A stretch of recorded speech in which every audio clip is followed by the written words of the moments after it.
Lors de son discours à l'occasion de la Journée mondiale du tourisme, qui a été célébrée le 27 septembre 2021 à Abidjan, sous le thème La croissance inclusive, le ministre du Tourisme de la République démocratique du Congo, RDC, Modero Simba, s'est appesanti sur les réformes mises en place relatives à la redevance touristique. L'objectif étant d'atténuer les effets néfastes de la pandémie du Covid-19 sur ce segment d'activité, notamment dans le secteur privé, très impliqué dans le développement du tourisme. Aujourd'hui en RDC, comme vous l'avez suivi, par rapport au thème, l'inclusivité, nous collaborons plus avec les secteurs privés et nous apportons quelques réformes concernant la redevance touristique qui est gérée par le Fonds de promotion touristique de notre pays.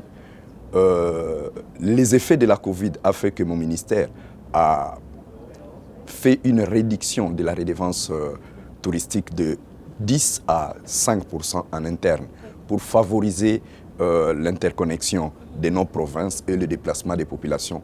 Dans cette optique, le ministre poursuit que la redevance touristique a été réduite de 10 à 5% pour faciliter l'interconnexion entre les provinces et le déplacement des populations. Ainsi, il incite les populations à se faire vacciner contre le Covid-19 pour pouvoir voyager en interne et relancer le secteur touristique du pays affaibli par la crise.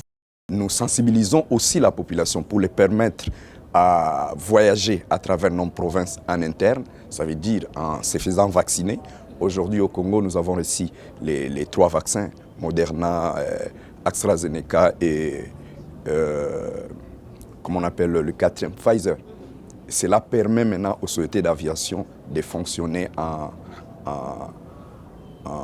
pleine activité chez nous. En plus des effets de la pandémie du Covid-19, le secteur touristique de la RDC a été aussi fortement impacté par le changement climatique.